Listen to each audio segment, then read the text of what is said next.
Sorry, I'm on commission. Good evening and welcome to a regularly scheduled meeting, 1 week in abeyance there for the City of Hartford Plan Commission. All members are present. I'd like to call this meeting to order. And our second item is to review the minutes of September 19th. If everybody's had a chance to read them, I would look for a motion to accept the minutes from Ralph, second by Scott Henke. I have to say the last name now. Any questions, comments, concerns about the minutes? Hearing none, all those in favor signify by saying aye. Aye. Opposed, no. Motion carried. We do have our time for appearances. Anybody, any business or citizen wishing to appear in front of the City Plan Commission is welcome to come up to the podium. We'll get 3 glorious minutes. Anybody? Third call. Hearing none, I would like to officially welcome our new Plan Commission member, Scott Rathke, right on the end here. Thank you. Scott is a proud resident of the City of Hartford and also the postmaster of the Hartford Post Office, doing a wonderful job there. So thank you very much, Scott, for joining us. And we want to thank Tom for his years of service on the Plan Commission, Tom Stapleton. He has agreed to move over to the Police and Fire Commission because of his tenure as an officer. So we had an opening there, and Tom agreed to go. So we thank him for his service on this committee and his move to the Police Commission.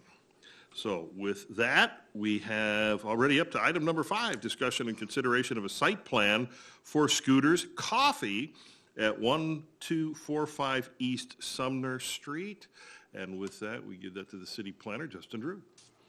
On your executive summary, it'll show as 1225 East Sumner Street. That's the current address of the Dairy Queen property, but with the new second building going up, they will give them a second address. Could you move the mic a little bit? Thank you very much.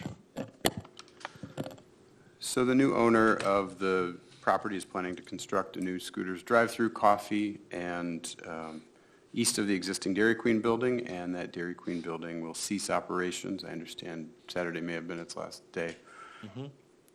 The owner is seeking a new tenant for the existing building or possibly building a new building, depending on who the second tenant is. He's had some discussions, but nothing set in stone yet. The proposed building would be 678 square feet. You can see it there on the east side of the property. In order to begin construction of that, they will actually start removing some of that the existing area where the Dairy Queen drive-through sign was, as well as some of the patio area. Meets all of the setback requirements of the B5 district. Lot coverage would still be well below that which is allowed in the B5 district. Impervious surface does increase by about 5%. Obviously, this drive-through is allowed in the B5 Highway Business District as a permitted use. Be a single-story structure with a facade composed of a dark gray hardy plank lap siding, light gray hardy panel siding, red awnings, an angled roof, windows on 3 sides of the building, and raised parapets on all 4 sides. Overall, I think it's an attractive design. The driveway would remain the same, but you would have eventually people would go off to the right to go to the Scooters and go off to the left to go to the other built structure when that comes forward. Be 5 parking spaces specifically for Scooters, 24 for the remainder, which should meet whatever ends up going in there in the future. However, that would be a separate site plan, and you would have a chance to weigh in on that at that time. The plan shows a small stormwater infiltration area at the northeast corner of the property to address the small impervious surface increase.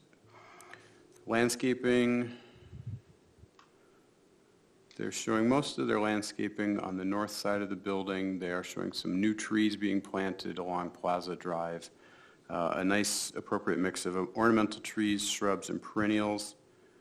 They submitted a photometric plan for the city that meets city requirements. Electric, sewer, and water available to the property near the northwest corner of the property.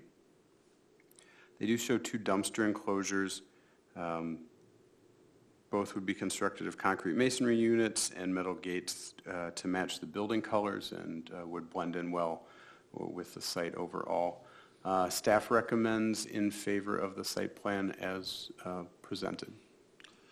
Can we make a requirement that they have soft serve, or no? That may be beyond your purview, Oh, but. okay, I would just had to ask. I doubled it. I know you'd second that. Second that. Okay, questions, comments, concerns for Justin or the site plan which exists in our executive summary?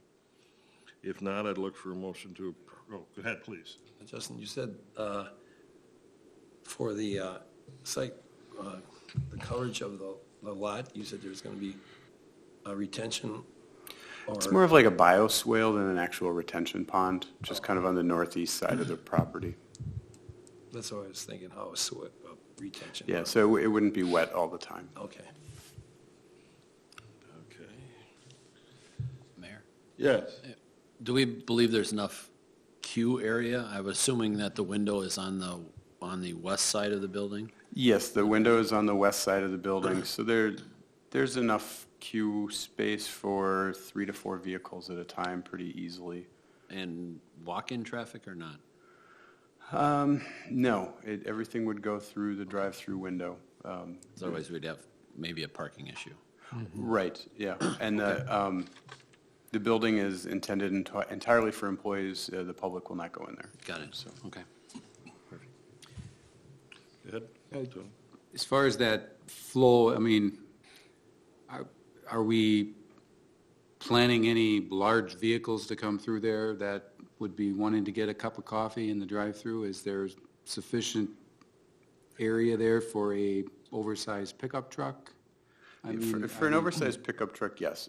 Anything larger, like a commercial vehicle, no. Okay, Similar to really all of our other drive-throughs around town. okay. Any other questions? Otherwise, we'd look for a motion to approve. Scott Henke, second by I'll second. Tony.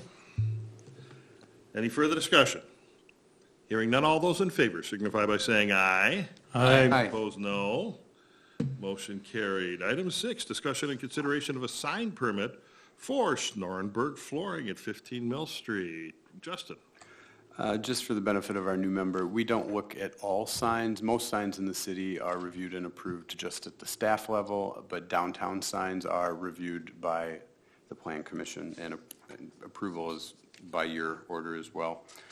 So Schnorenberg proposes a small sign on the north-facing wall on Mill Street. The sign, including the banner along the top, would read Schnorenberg's floor covering, Inc. It's about 30 square feet, and notes the dates and events of the building's history. Kind of a nice little addition. It doesn't really serve a commercial purpose. It's primarily more for historical purposes. And the yellow arrow shows about where it would be located along the back of the mine shaft. The sign is easy to see and is within code requirements for size, placement, and color, and staff recommends in favor. I like the touch. I think it's very nice as far as adding that historical significance to a piece of property that stands out being right on a very key corner. So I'm very much in support of that. So questions, comments? Go ahead. I'm as well. Move to approve. We move to approve, second by Joe Kohler. Any comments, other comments, questions? If not, all those in favor signify by saying aye. Aye. Opposed, no. Motion carried. Thank you. Item 7, discussion and consideration of a sign permit for the Shower Center at 204 West Sumner Street. So in January of 2018, the council approved a number of changes to the city's signage ordinance. One of the major changes was that it exempted governmental signs from the sign regulations. It's common in other municipalities, and this multi-use sign was kind of one of the reasons we did this, is because it's representing the shower, the Wisconsin Auto Museum, and the Hartford Recreation Center. It's a lot to put on one sign that meets our requirements, so it's allowed to be a little bit bigger pending approval. So that sign is kind of, its day has come, so this is the new sign that they propose. It would be 13, almost 14 feet tall and 10 and a half feet wide. It would have signage for each of the three entities, as well as changeable copy sign above that. Overall, that's what it would look like kind of more during the day. But at night, it's the three entities, it's kind of backlit, which is a very modern, attractive look from staff's point of view. So overall, believe that it's appropriate in size and design, given its location and intended function. So staff recommends in favor. Thank you. I like the tag on the top, too. It's happening here kind of pulls that in, seeing I don't know how much we spent for that, but it seems to do well with all the sides. So I'm certainly in support of it. Anybody else have any comments, questions as regards to the sign? Just Yes, just go ahead, a Tony. obvious question, but I just need to clarify. So this would be a two-sided sign? Correct. Effect, so coming from the west or the east? they're gonna- Yes. Okay, You would see it from both angles. thank you. I think it's a very good looking sign. Yes. Does that mean you're I'm moving in to favor. approve? I'll make a motion to approve. Ralph, to Yeah. approve? Scott's got it. Yes, please, go ahead, Scott. What about the brightness level? There are some signs up and down, some there that are pretty bright. Yeah, the nice thing about LED is they tend to be tunable, especially on a size of this expense and quality. So it is something we keep an eye on, and we have talked to business owners in the past about, hey, at night you got to tone that down a little bit, and they've been pretty receptive to that. The fact that we're working with groups that we work with frequently, it should be easy to do if it proves to be a little bright. Okay. Super, okay, we've got a motion, a second by, yes, Scott, go ahead. To your point also, Mayor, that's a great tagline on the top, but I really like the directional arrow too, the red directional arrow that shows the area that they're going to. So I echo everybody, that's a really good sign for the area, so I would second that if you need to second. Okay, you bet. Scott, thank you. Second. Any further discussion, comments, questions? Hearing none, all those in favor signify by saying aye. Aye. Opposed, no. Motion passed. Thank you very much, gentlemen. We stand adjourned to the call of the chair. Thank you.